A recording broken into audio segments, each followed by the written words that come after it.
My name is Richard, but most people call me Richie. I guess the name is appropriate because I'm rich now. I'm only 16 and I've already saved enough money for college. Continue watching my crazy story to find out how.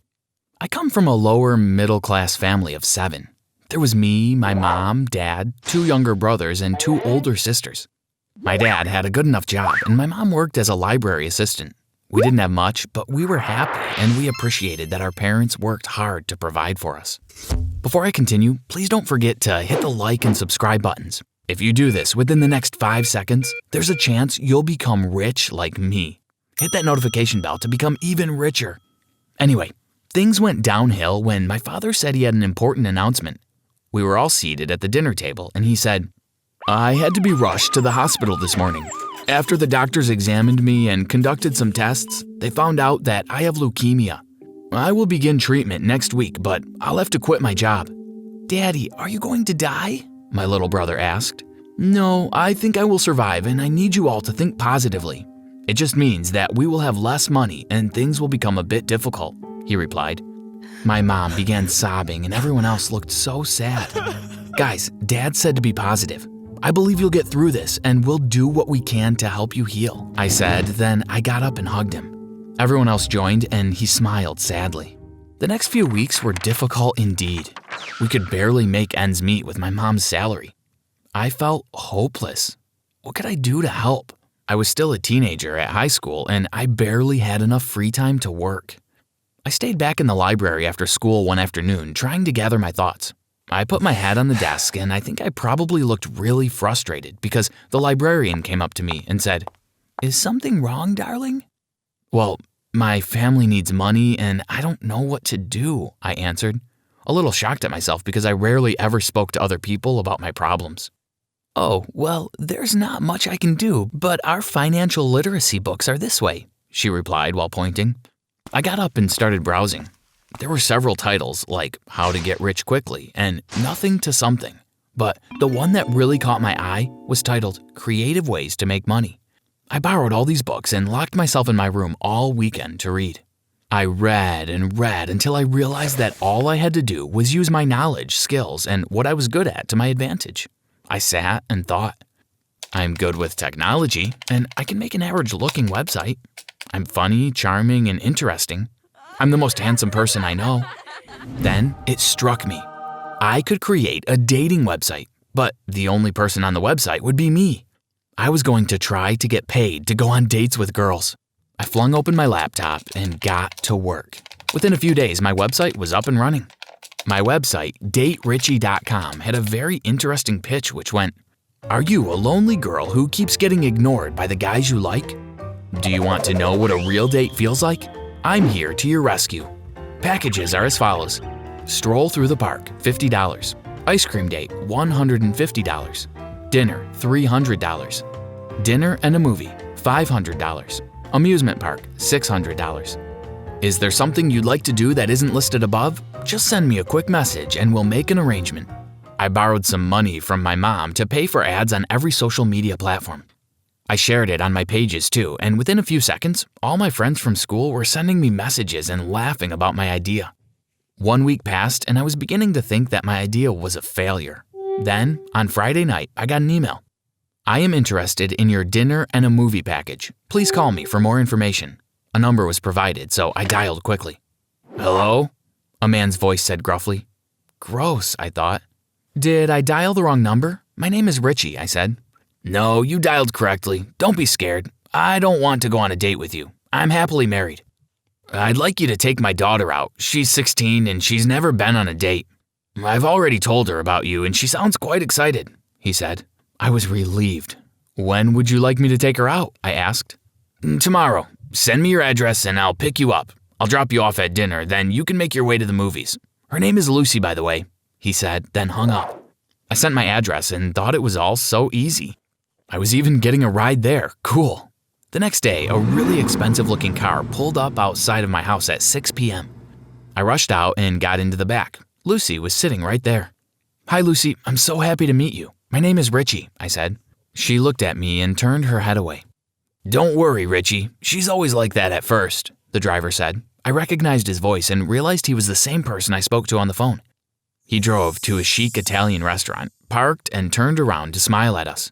"We're here, kids. This is where we part ways. Have fun," he said while handing me an envelope with $600 inside.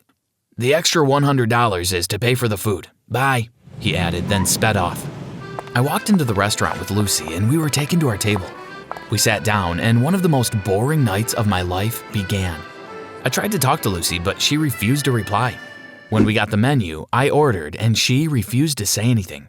She just showed the waitress what she wanted by pointing at the menu.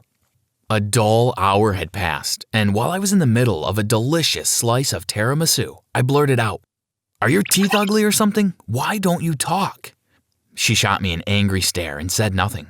After dinner, we went to our movie and it felt a bit less awkward because we didn't need to talk.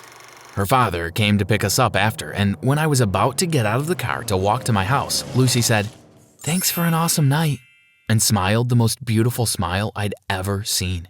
I went straight to my room to count my money. Woohoo! I'm $500 richer, and all I did was eat and watch a movie. This is the life, I thought. I gave half of the money to my mom and saved the other half.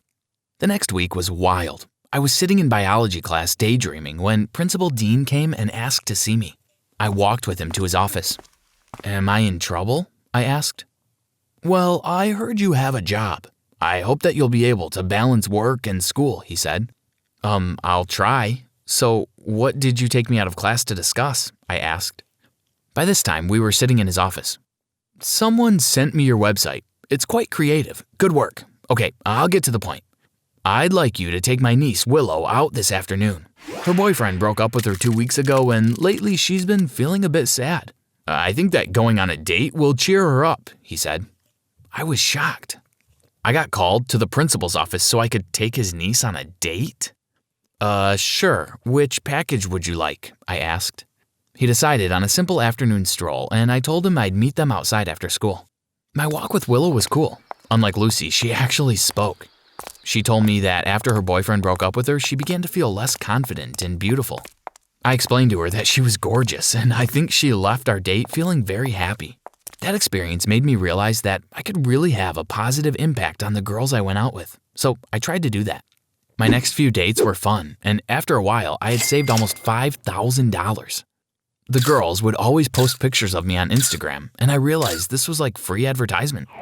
More girls wanted to go out with me, and I was becoming popular. Lucy's dad was a regular customer, so that was a sure $500 every week. She had started opening up to me, and we'd actually had a few conversations. Then, I had an experience which made me question my career choice. A beautiful girl named Nova sent me an email and asked to go to dinner. She said that she went to an all-girls private school and she rarely ever had a chance to meet guys. I agreed to meet her at an Indian restaurant the next day. I waited for her outside, and when she approached, my eyes nearly fell out and my heart skipped a beat. She was drop-dead gorgeous. She made me feel like I wanted a real girlfriend and I didn't want to continue going on dates with multiple girls anymore. We went inside and I tried to make sure that I was the perfect gentleman. I pulled out her chair, poured her water, and did everything I should have. "You're just the cutest, Richie," she said. "And you're gorgeous, Nova," I replied. Our night was magical. She was not only gorgeous, but she was funny, interesting, and smart. We took a cab to her house so I could make sure she got home safely. "Hey, would you like to go out with me again sometime? I mean, like, for free?" I asked before she left. "I'd love to," she replied. I could have fainted. That was actually the first time I had ever asked a girl out. I had her number, so I texted her every day until our date. During my dates with other girls, I'd be thinking about her. I'd been brainstorming creative dates, and I settled on a picnic in the park. I really wanted to take her to Venice so we could take a romantic boat ride, but I wasn't rich enough for that yet. The day took forever to arrive. When it did, I packed a cute little picnic basket with fruits and gourmet snacks. I went to the park and laid a tablecloth on the grass. I waited for about 10 minutes and I didn't see her anywhere. I texted her and she told me she was on her way. When she came, she looked a bit nervous and acted tense. "Is everything okay?" I asked. Yeah, I'm fine," she replied. We began eating some snacks, then suddenly a guy about my age approached us. "What do you think you're doing with my girlfriend?" he asked while looking like he was about to explode. "Chad, please stop. He's just my friend," She laughed nervously. Then why are you having a picnic with him? He said. We're waiting for my other friends. Anyway, let's just go. He can wait for them by himself, she said. I was shocked. She got up, took his hand, and they both walked away. I was left sitting all alone on my tablecloth with my picnic basket. Later, she sent an email apologizing. She explained that he had been sending messages to his ex and she only went out with me to see if he'd get jealous. She'd left hints about where she was going so that he could find her easily. I don't think I deserved that, but whatever. Since then, I've avoided catching feelings for any girls. This is all about the money for me. By the way, my dad is recovering well, and we have a lot more money now, so everything worked out in the end.